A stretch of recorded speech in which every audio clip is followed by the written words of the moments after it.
أشهد أن لا إله إلا الله وحده لا شريك له وأشهد أن محمدا عبده ورسوله أما بعد فأعوذ بالله من الشيطان الرجيم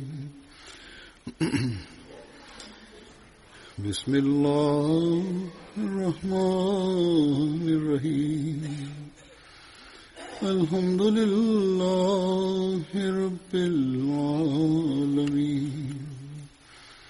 الرحمن الرحيم مالك يوم الدين إياك نعبد وإياك نستعين اهدنا الصراط المستقيم صراط الذين أنعمت عليهم غير المغضوب عليهم ولا الضالين.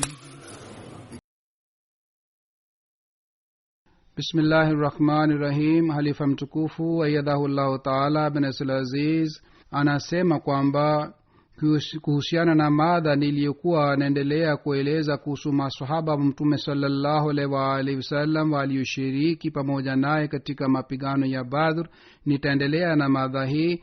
Na leo kwanza kabisa mimi nitaeleza kuhusu Hazrat Yazid bin Sabit radhiyallahu ta'ala anhu aliyekuwa kutoka katika kabila la Banu Najjar, na baba yake alikuwa anaitwa Sabit bin Zahak na mama yake alikuwa anaitwa Nawar bint Malik.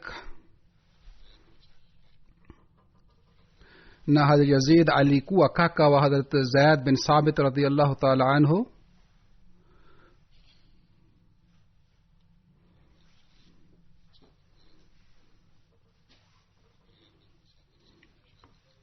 Na mke wake alikuwa anaitwa Dubiya bint Sabit.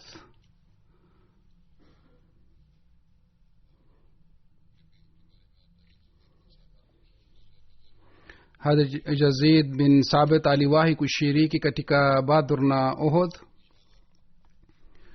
Hazrat Yazid bin Sabit aliuawa katika Hijria 12 wakati wa Hazrat Abubakar radhiyallahu anhu katika mapigano ya Yamama. Na katika riwaya nyingine imeelezwa kwamba katika mapigano ya Yamama alijeruhiwa, lakini alipokuwa narudi nyumbani njiani alifariki.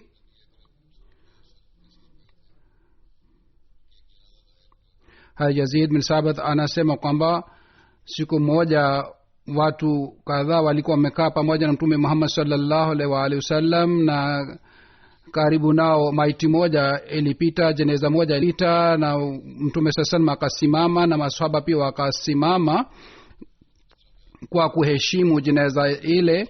Na katika riwaya nyingine imeelezwa hivi kwamba Yazid bin Sabit anasema kwamba Mtume sallallahu alaihi wasallam alikuwa amekaa pamoja na maswahaba kadhaa, jeneza moja ikapita karibu na maswahaba hawa. Mtume sallallahu alipoona jeneza mara moja akasimama, na maswahaba wengine pia wakasimama, na waliendelea kusimama mpaka jeneza ilipita karibu nao.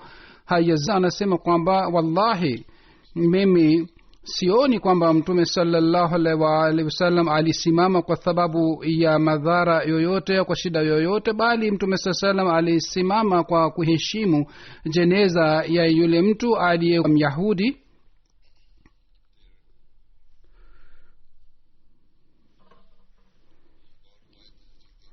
Kisha kuna riwaya nyingine kwa kupitia Yazid bin Sabit anasema siku moja yeye alitoka pamoja na Mtume Muhammad sallallahu alaihi wasallam, na riwaya hii anasema inapatikana katika Nasai. Yazid bin Sabit anasema kwamba sisi tulitoka pamoja na Mtume Muhammad sallallahu alaihi wasallam.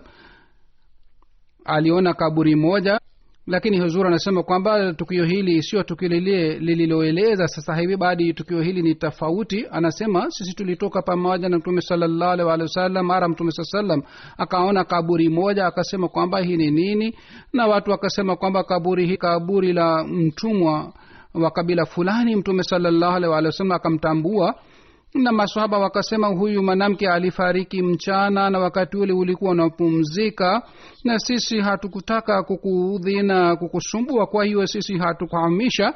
Mtume sallallahu alaihi wasallam kwa kusikia hii akasimama na maswahaba wakasimama nyuma yake, na wakati ule mtume sallallahu alaihi wasallam akasalisha jeneza yake, yani juu ya kaburi la yule mwanamke. Mtume sallallahu alaihi wasallam akaongoza jeneza, na baadaye akasema kwamba maadamu nipo kati yenu, mtu yeyote akifariki basi munifahamishe, kwa sababu maombi yangu ni rehema kwa ajili yake. Hazur anasema kwamba hivyo riwaya hii inapatikana katika Sunan Abi Daud na Ibn Majah pia, na katika Ibn Majah riwaya hii imeelezwa hivi kwamba Yazid bin Sabit anasimulia kwamba sisi tulitoka moja na mtume sallallahu alaihi wasallam. Alipofika katika kaburi la Jannatul Baqi akakuta kaburi mpya, akaulizwa kwamba kaburi hili ni kaburi la nani? Sisi tukamwambia kwamba kaburi hili ni kaburi la mwanamke fulani. Basi mtume sallallahu alaihi wasallam akamtambua yule mwanamke aliyefariki. Mtume sallallahu alaihi akasema, kwa nini hamkuniambia, hamkunifahamisha wakati alipofariki? Sisi tukasema, ewe mtume sallallahu alaihi wasallam, ulikuwa unapumzika na hatukutaka kukusumbua wakati ule kwa sababu ulikuwa unapumzika. Kwa kusikia hii mtume sallallahu alaihi wasallam akasema kwamba msifanye matendo ya aina hii, yani msifanye matendo kinyume na amri zangu. Mimi sijawahi kusema kwamba msiniamshe, madamu mimi nipo kati yenu.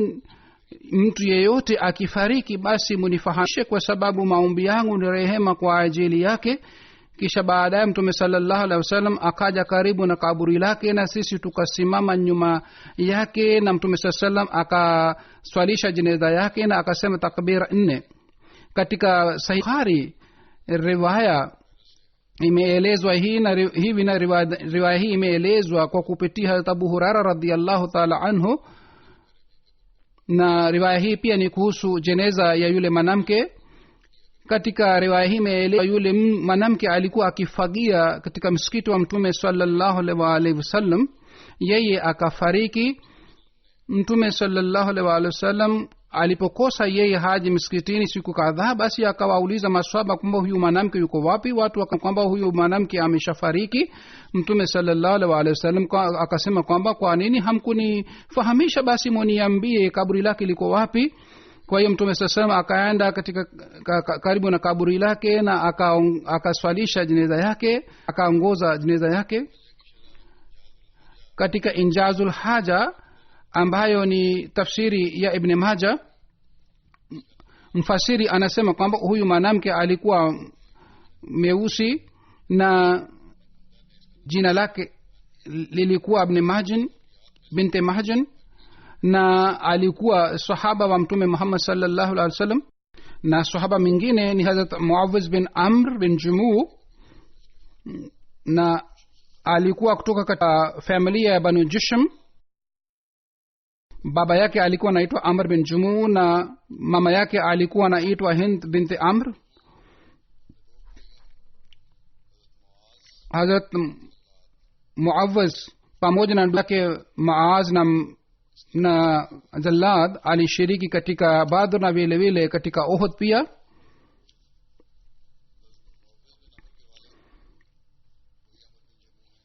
Baba yake anaitwa Amr bin Jumu, na baba yake alikuwa na ulemavu wa aina fulani, kwa hiyo watoto wake hawakumruhusu ashiriki katika Badr. Na Hazur anasema nimeshawahi kueleza tukio hili, sasa mimi nitaeleza kwa muhtasari kwamba ilipofika wakati wa mapigano ya Badr, wakati ule Amr bin Jumu hakuruhusiwa ashiriki, lakini wakati wa Uhud akawaambia watoto wake kwamba hamkuniruhusu nishiriki katika Badr, lakini sasa lazima nitashiriki. Lakini watoto wake wakasema kwamba wewe una ulemavu wa mguu na huwezi kushiriki kwa sababu utapata taabu. Lakini baba yao amr bin jumbu hakukubali waliosema. kwa hiyo yeye akamjia mtume sallallahu alaihi wa alihi wasallam na akamwambia mtume sallallahu alaihi wasallam kwamba watoto wangu wananizuia kushiriki katika Uhud kwa sababu mimi nina ulemavu, lakini mimi nataka nishiriki pamoja nawe katika Uhud. Mtume sallallahu alaihi wasallam akasema kwamba kuhusiana na wewe, Mwenyezi Mungu amekupatia ruhusa kwa sababu wewe una ulemavu, kwa hiyo jihad sio farz kwako, sio lazima ushiriki katika mapigano. Lakini baadaye mtume sallallahu alaihi wasallam akamruhusu. Hazrat Amr bin Jumu akachukua mizigo ya jihadi na akatoka kwa kusema maneno haya kwamba Mola, unipatie baraka ya kuuawa katika njia ya Mwenyezi Mungu na mimi nirudi katika familia yangu nikawa uhai. Kwa hiyo Mungu alipokea maombi yake, kwa hiyo aliuawa katika mapigano ya Uhud.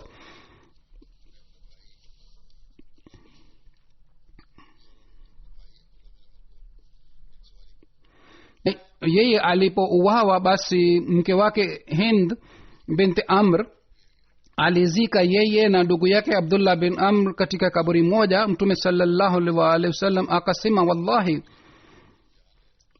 na hapa kwa jina la Mwenyezi Mungu kwamba mimi nilimuona Amr kwamba alikuwa peponi katika hali ya ulemavu.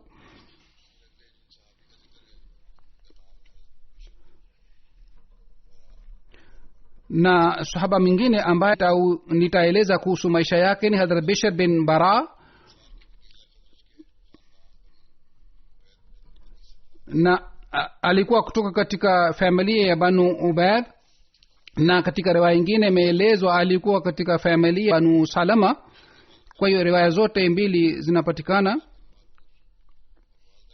baba yake alikuwa Bara bin Murur na mama yake alikuwa Khawaida binti Qais.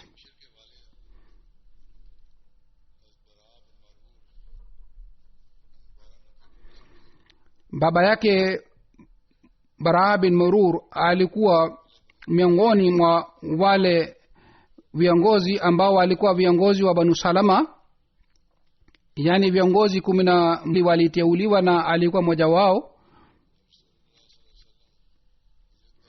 Wakati mtume sallallahu alaihi wasallam alipohamia Madina, wakati ule mtume sallallahu alaihi wasallam alienda katika kaburi la Bara bin Murur na aliswali jeneza yake. Hazrat Bishr pamoja na baba yake alishiriki katika Bai'at Akbasania. Hazrat Bishr alikuwa mahiri wa kurusha mishale na mikuki.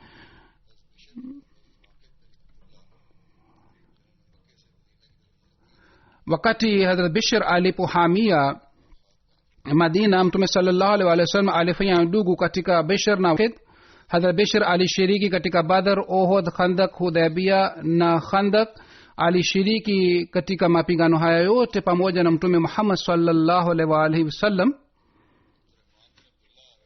Abdurrahman bin Abdullah anasimulia mtume sallallahu alaihi wasallam alisema, enyi Banu Nazala, na katika riwaya nyingine imeeleza, ewe Banu Salama, nani ni kiongozi wenu?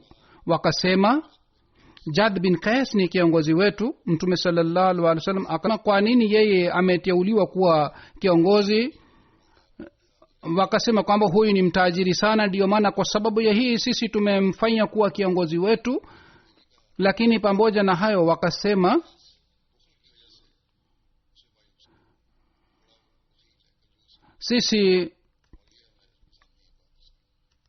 sisi tunaona kwamba yule kiongozi wetu ni bahili sana, kwa hiyo sisi hatupendi tabia yake hii. Kwa hiyo mtume sallallahu alaihi wasallam kwa kusikia hii akasema kwamba kuwa bahili ni tabia mbaya sana, kwa hiyo yeye hawezi kuwa kiongozi wenu kwa sababu ana tabia ya ubahili.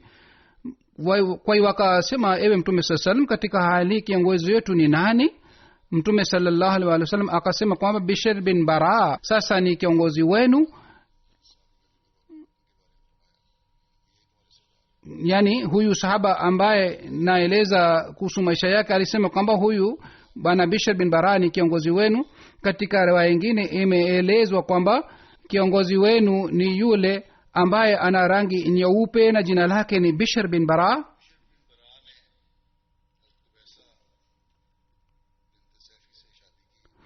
Hazrat Bishr alipooa aliliwa na binti moja alikuwa anaitwa Alia. Hazrat Bishr alisilimu na alifanya bayat ya mtume Muhammad sallallahu alaihi wasallam.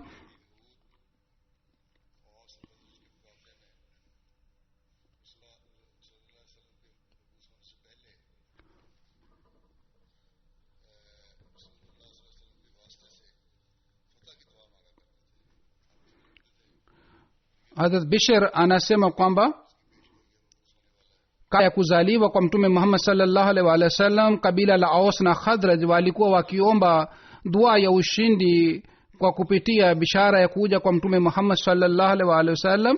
Lakini baadaye mtume sallallahu alaihi wasallam alipozaliwa katika kabila la Waarabu, basi hawa Aus na Khazraj wakamkataa na hawakumkubali. Na Hazur anasema kwamba hii ndiyo ni tabia ya mapinzani. Bishr bin Bara na Daud hawa waambia hawa Mayahudi kwamba enyi kundi la Mayahudi, muogope Allah subhanahu wa ta'ala na musilimu, kwa sababu zamani mulikuwa mkifanya maombi kwa kumpitia bishara ya kuja kwa mtume Muhammad sallallahu alaihi wasallam, na mlikuwa mkisema kwamba nabii atakuja na jina lake litakuwa Muhammad, na kwa kupitia baraka zake mlikuwa mkifanya dua ya kupata ushindi. Na wakati ule sisi tulikuwa washirikina, lakini nyinyi mlikuwa mkituambia bishara hizi kuhusu bishara hii ya mtume Muhammad sallallahu alaihi wasallam, na mkiwa mkisema kwamba nabii huyu atazaliwa hivi karibuni, atakuja hivi karibuni, kwa sababu wakati wake umeshafika. Lakini sisi tulikuwa washirikina, lakini mlikuwa mkituambia kuhusu alama zake. Sasa huyu nabii ameshakuja, kwa nini hamkubali, hampokei? Salam bin Mishkam alikuwa katika viongozi wa Mayahudi na alikuwa akiangalia hazina ya Mayahudi. Alikuwa mume wa yule mwanamke ambaye alitayarisha chakula kwa ajili ya mtume sallallahu alaihi wasallam na alitia sumu.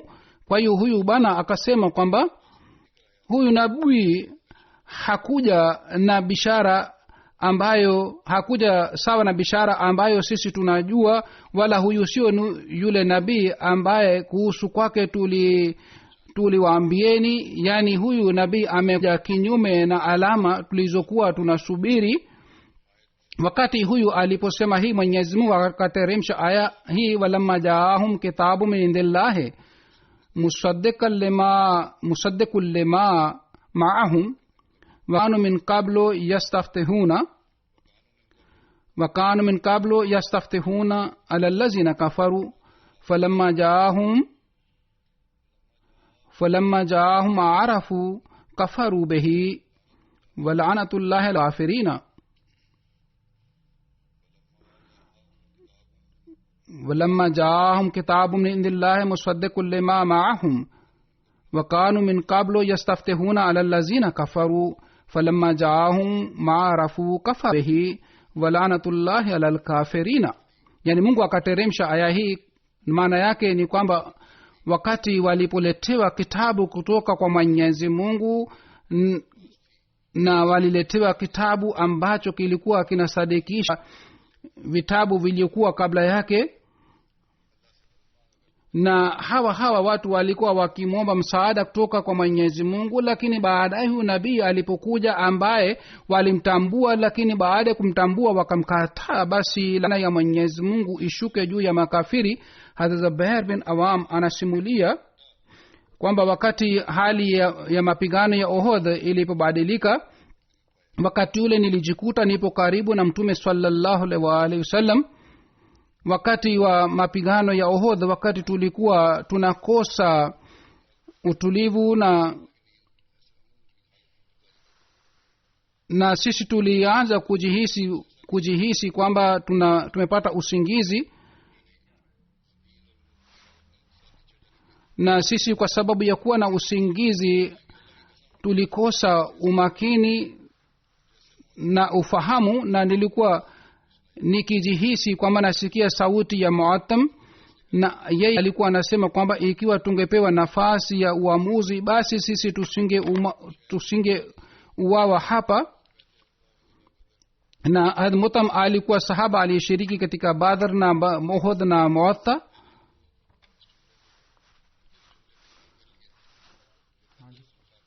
na mimi nilikumbuka ndoto yangu niliyoota sawa na ndoto yangu hii. Mwenyezi Mungu aliteremsha aya hii, summa anzala,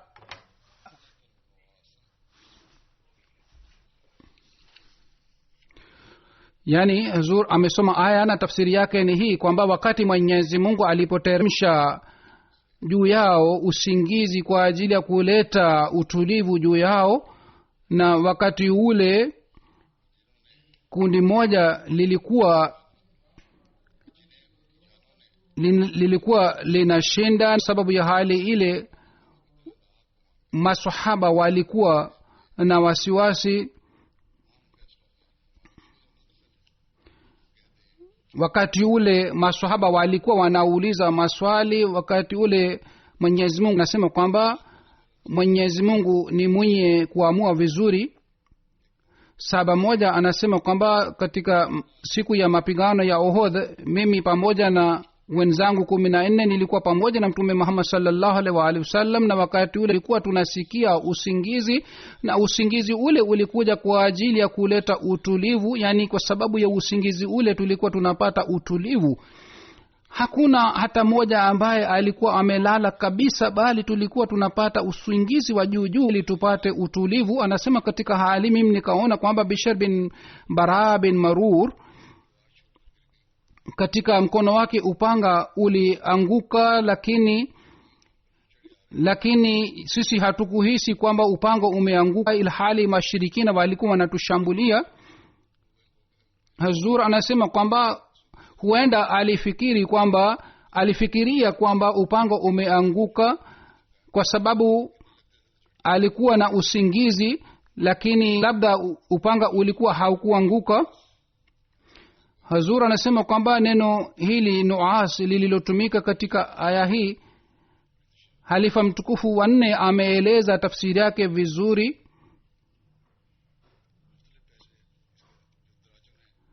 Nuas ni neno, maana yake kwa mukhtasari ni hivi kwamba sisi tuliwateremshieni utulivu ambao ulikuwa sawasawa na usingizi, au maana yake ingine ambayo tuliwapatieni usingizi ambao ulikuwa dalili ya amani na utulivu, au usingizi ule ulikuwa unafanana na usingizi, yani utulivu ule ulikuwa unafanana na usingizi.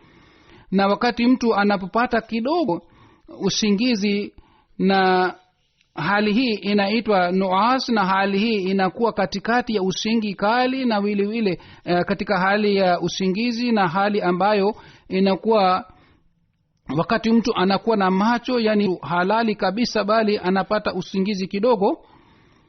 Na mtu akiendelea kubaki katika hali hii basi anapata usingizi kamili, lakini kabla ya kufika hali hii mtu anakuwa na hali ya usingizi. Wakati ule anakuwa katikati ya usingizi na katika hali ya macho.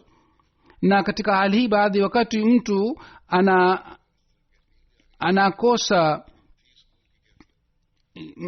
anakosa umakini, na kwa sababu ya hii yeye anaghafilika kuhusu vifaa vyake. Huenda katika hali hii upanga ulianguka katika mkono wake, lakini kwa yoyote Huzur anasema kwamba hii ni dhahiri kwamba mtu mara moja anaona kwamba yeye alipata usingizi kidogo, lakini mara anachukua tahadhari. Kwa hiyo Mwenyezi Mungu alisema kwamba niliwateremshieni usingizi, lakini ule usingizi ulikuwa sio kali sana, bali ulikuwa wa juu juu ili mupate utulivu.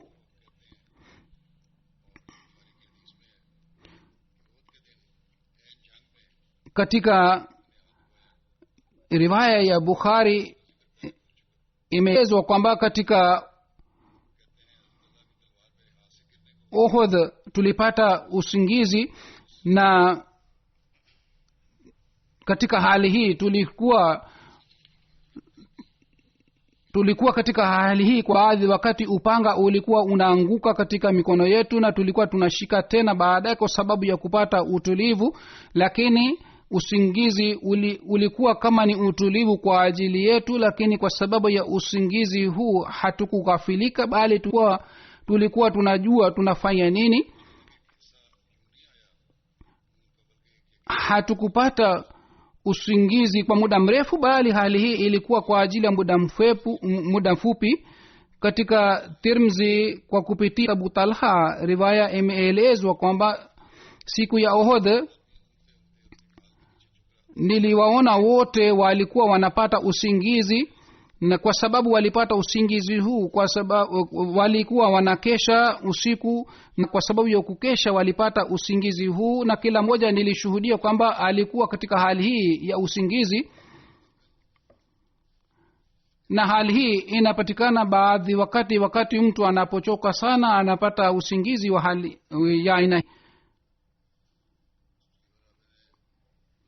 Hazur anasema kwamba halifa mtukufu wa 4 ameandika kwamba wale masaba wote waliokuwa pamoja na Mtume Muhammad sallallahu alaihi wasallam walikuwa wanapigana na makafiri. Hawa masaba wote walipata kitu fulani kutoka mbinguni, na kwa sababu ya hii walipata usingizi, na kitu kile kiliwafunika masaba wote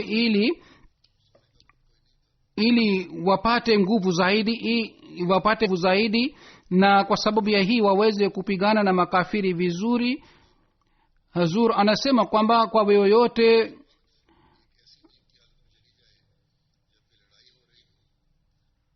wakati mtu anapopata usingizi na wakati ule ule anakuwa katika hali ya kupigana na makafiri kisha anapata ushindi, hii ndiyo ni muujiza ya Mwenyezi Mungu. Yani mtu anakuwa na hali ya usingizi, lakini kwa kuwa na hali hii yeye anapata ushindi juu ya makafiri. Hii ndiyo ni muujiza ulionyesha Mwenyezi Mungu katika mapigano ya Uhud. Hadrat Bishr pamoja na Mtume Muhammad sallallahu alaihi wasallam alikula nyama ambamo yule mke Myahudi alitia sumu, na Hadrat Bishr kwa sababu ya kula nyama ya sumu rangi yake ilibadilika sana, na aliendelea kubaki katika hali hii mwaka mzima, na alikosa nguvu. Kwa sababu ya hii baadaye alifariki. Hata katika riwaya moja imeelezwa kwamba Bishr bin Bara mara baada ya kula kile chakula alifariki. Hata Bishr bin Bara alipofariki, wakati yule mama yake alihuzunika sana, na yeye yani mama yake akamjia Mtume sallallahu alaihi wasallam na akasema,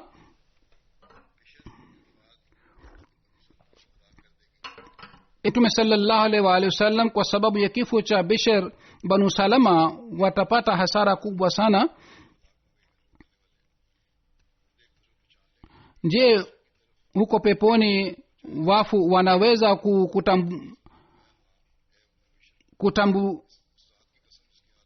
kutambuana? Wakati ule Mtume sallallahu alaihi wasallam akasema kwamba wallahi, kama ndege wanatambua wenyewe kwa wenyewe, hivyo ndivyo maswahaba waislamu watawa peponi wataweza kuwatambua wenzao. Katika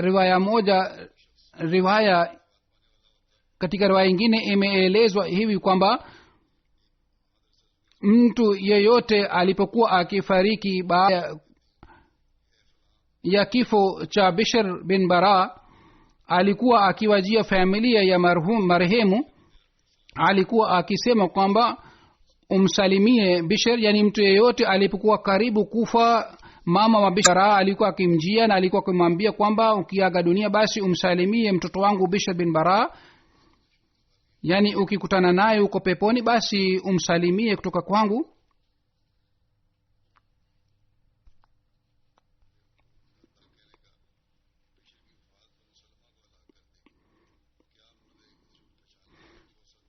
Hazur anasema kwamba mama yake aliposema maneno haya kwamba kwa sababu ya kifo cha Bishr bin Bara Banu Salama watapata hasara kubwa sana. Haya ni maneno walikuwa wakisema, mradi wake ni kwamba sisi tumehuzunika sana kwa sababu ya kifo chake. Na hivyo ndivyo aliposema kwamba je, watu wa peponi watapata nafasi ya kusalimiana. Hii pia ni desturi walikuwa wakionayo, walikuwa wanayo. Bishr alipofariki, dada yake alimjia mtume sallallahu alaihi wa alihi wasallam, na mtume sallallahu alaihi wasallam akamwambia kwamba mimi bado nabuka chakula nilichokula pamoja na ndugu yako Bishr bin Bara. Mirza Bashir Ahmad Saheb ameeleza maelezo yake hivi kwamba mwanamke mmoja ambaye ni Myahudi akawauliza maswahaba kwamba mtume sallallahu alaihi wa alihi wasallam anapenda nyama ya aina gani. Maswahaba wakamwambia kwamba mtume sallallahu alaihi wa alihi wasallam anapenda nyama ya sehemu fulani. Kwa hiyo yule mwanamke akachinja mbuzi na akapika chakula na akapika sehemu ile ambayo mtume Muhammad sallallahu alaihi wa alihi wasallam alikuwa akipenda sana. Kwa hiyo jua lilipozama na mtume sallallahu baada ya kusali swala ya maghrib, alipokuwa anarudi nyumbani kwake, mtume sakakuta mwanamke mmoja amekaa njiani. Mtume sallallahu akamuuliza, kwa nini umekaa hapa? Huyu mwanamke akasema, ewe Abul Qasim, mimi nimekuletea zawadi moja. Mtume sallallahu alaihi wasallam akamwambia saba moja kwamba mpokee zawadi kutoka kwake. Baadaye mtume sallallahu alaihi wasallam alipokaa kwa ajili ya kula chakula, aliletewa nyama iliyopikwa na yule mwanamke Myahudi. Mtume sallallahu alaihi wasallam alipoanza kula, Bashir bin Bara akaanza kula pamoja na mtume Muhammad sallallahu alaihi wasallam. Hazur anasema kwamba katika riwaya kadhaa jina lake badala ya Bishr imeandikwa Bashir bin Bara. Ndio maana Hazrat Mirza Bashir Ahmad Sahib ameandika Bashir bin Bara badala ya Bishr bin Bara.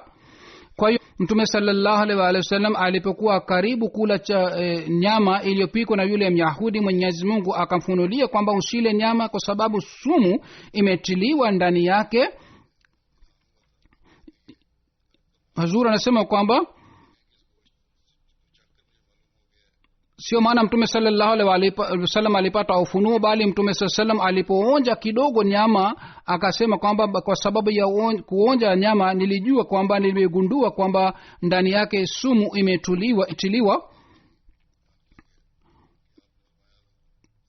Mara alipojua kwamba sumu imetiliwa ndani yake, mtume sallallahu alaihi wasallam hakula, lakini Bashir bin Bara akala chakula.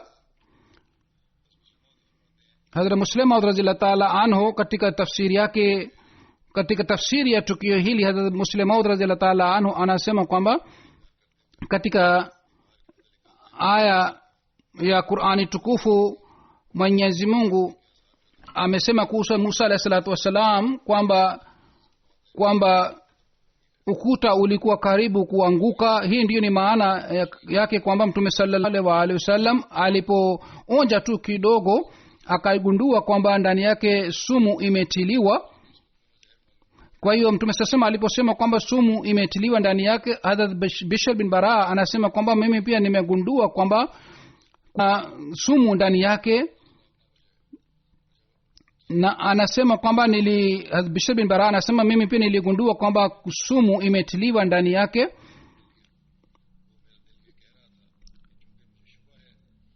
Na anasema kwamba moyo wangu ulikuwa unashuhudia kwamba sumu imetiliwa ndani yake, lakini nikala kidogo, nikaonja kidogo, lakini mara baada ya kula nyama Hazrat Bishr hali ya afya yake ikaharibika.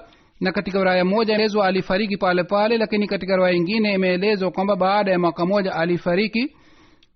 Mtume sallallahu alaihi wasallam alipogundua kwamba kuna sumu ndani yake, yeye akaweka nyama ile chakula kile mbele ya umbwa, na baada ya kula chakula yule umbwa akafa.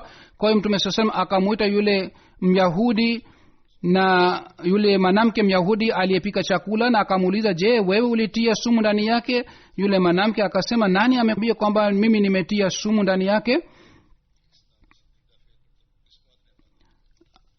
akasema Mwenyezi Mungu ameniambia.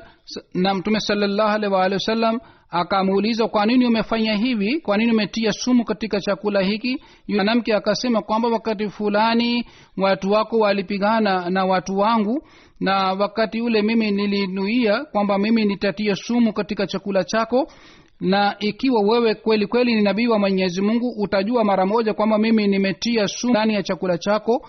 Kwa kusikia maneno haya yule mwanamke mtume sallallahu alaihi wasallam akamsamehe, na yule mwanamke hakuuawa. Kwa kupitia tukio hili inabainika waziwazi, inadhihirika waziwazi kwamba ngani mtume sallallahu alaihi wasallam alikuwa akiwasamehe maadui zake.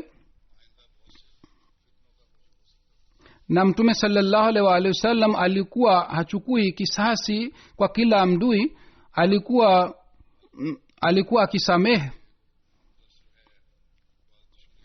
Hazur anasema kwamba maadui wapinzani wanaleta upinzani huu kwamba mtume sallallahu alaihi wasallam alifariki kwa sababu ya athari ya sumu ile, na maelezo haya yameelezwa katika vitabu vya tafsiri, na waislamu kadhaa wanakubali riwaya hizi ili wawaseme kwamba mtume sallallahu alaihi wasallam aliuawa katika njia ya Mwenyezi Mungu, ilhali ukweli sio hivyo. Research yetu pia ilinitumia ripoti na walifanya utafiti kuhusu tukio hili. Sawa na taarifa yao ni hivi kwamba jambo moja ni wazi kwamba mtume sallallahu alaihi wasallam hakufa kwa sababu ya kula sumu ile. Yeyote ambaye anasema mtume sallallahu alaihi wasallam alifariki kwa sababu ya kula sumu ile ni mtu ambaye hajui kuhusu historia. Tukio hili lilitokea katika hijiria 6, na mtume sallallahu alaihi wasallam baada ya tukio hili la kula nyama aliendelea kuishi miaka 4 na aliendelea kufanya ibada, na vile vile aliendelea kufanya shughuli zake zote zingine. Lakini baada ya tukio hili mtume sallallahu alaihi wasallam alipata maradhi ingine, na ilikuwa haihusiki na tukio hili la kula sumu.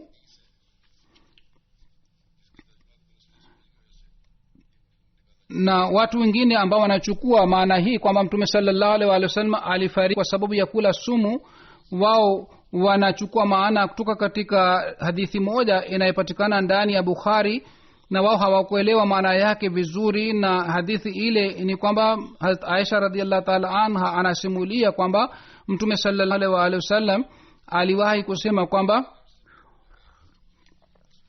mimi bado nasikia maumivu ya sumu ile ambayo niliyokula zamani. Kwa kupitia riwaya hii watu wengine wenye historia wengine wanachukua maana kwamba mtume sallallahu alaihi wasallam alifariki kwa sababu ya kula sumu hii, ilhali sio sahihi. Kisha kwa kupitia tukio hili wanachukua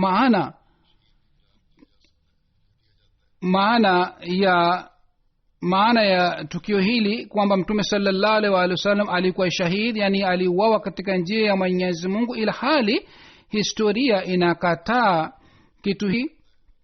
Na kila mmoja anajua kwamba baadhi wakati mtu anapopata majeraha, na baadhi wakati mtu anapopata maradhi, athari yake baadhi wakati inabaki. Wakati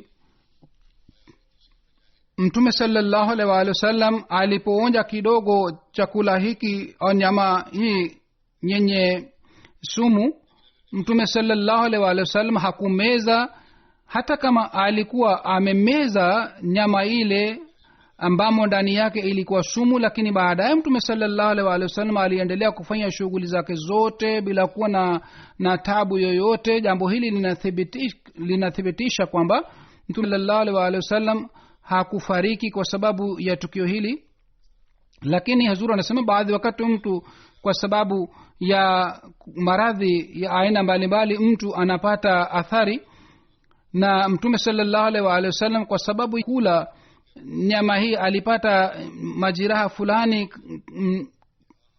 kinywani mwake, na baadhi wakati alikuwa akisikia maumivu kwa sababu ya kula chakula, ilhali mtume sallallahu alaihi wa sallam hakufariki kwa sababu ya hii. Na hata wakati mtume sallallahu alaihi wa sallam alipoonja aliwaambia masahaba kwamba ndani yake kuna sumu, kwa hiyo wasile.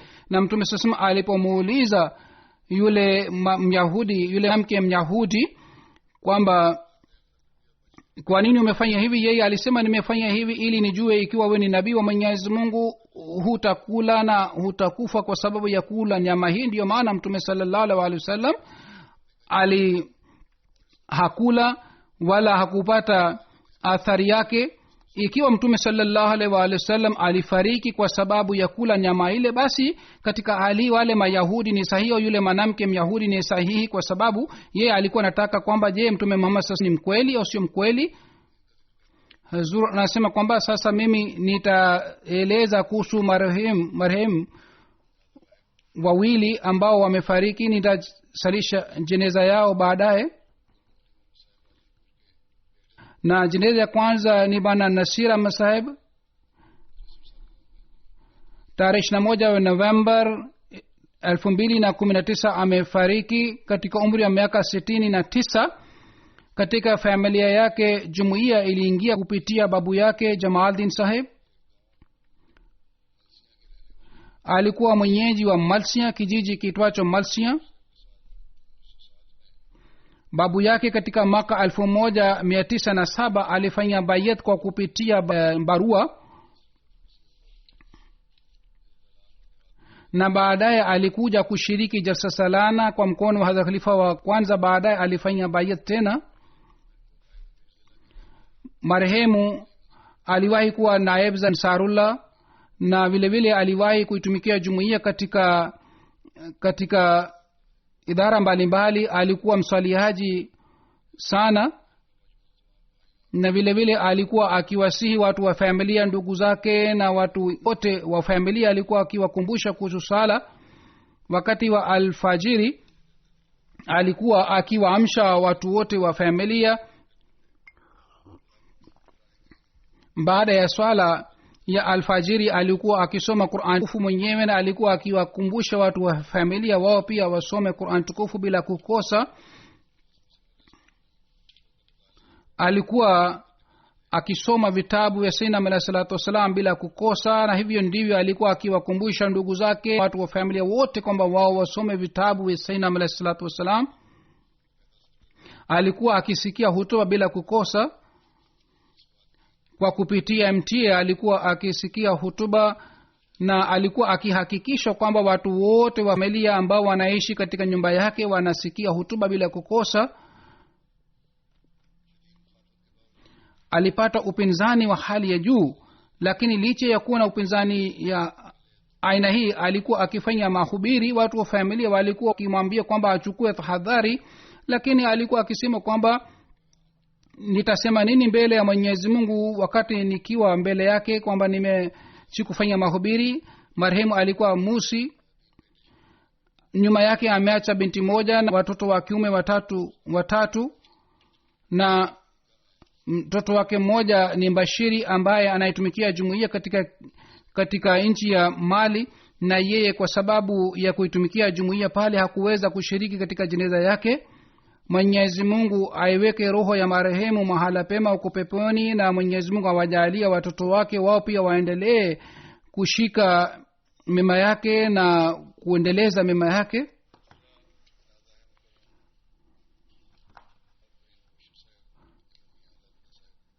Na jeneza ya pili ni bana Taul Karim Saheb, alikuwa mtoto wa Aladita Saheb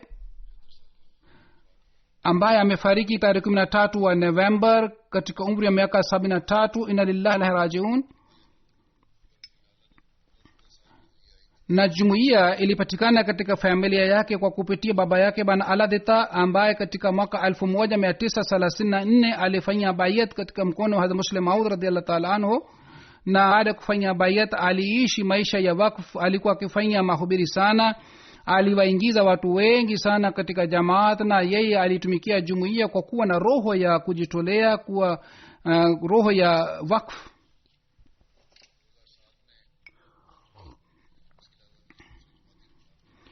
marehemu aliendelea kuitumikia jumuiya katika idara mbalimbali katika Lahore. Baadaye alihamia Canada, na katika Canada aliwahi kuwa katibu wa ishaat.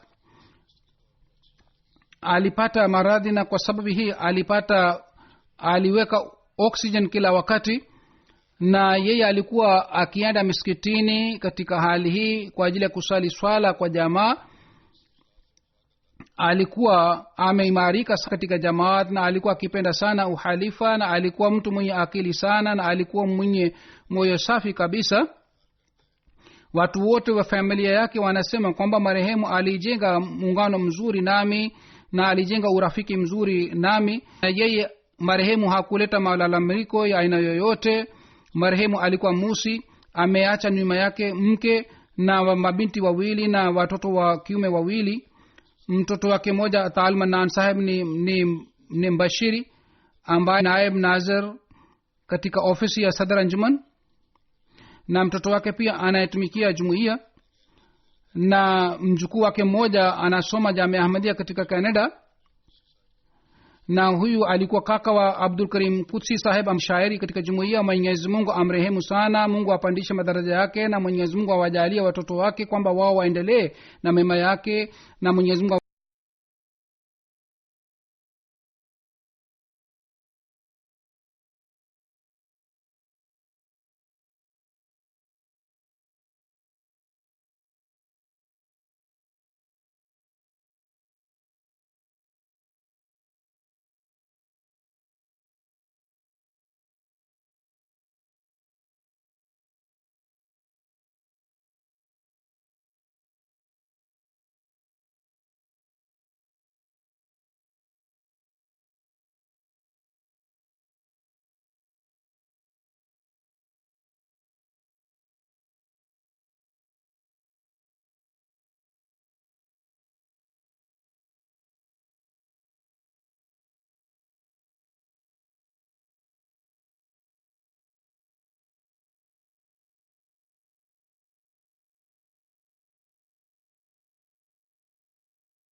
الحمد لله نحمده ونستعينه ونستغفره ونؤمن به ونتوكل عليه ونعوذ بالله من شرور أنفسنا ومن سيئات أعمالنا من يهده الله فلا مضل له ومن يضلل فلا هادي له ونشهد أن لا إله إلا الله ونشهد أن محمدا عبده ورسوله عباد الله رحمكم الله إن الله يأمر بالعدل والإحسان وإيتاء ذي القربى وينهى عن الفحشاء والمنكر والبغي يعظكم لعلكم تذكرون اذكروا الله يذكركم وادعوه يستجب لكم ولذكر الله أكبر.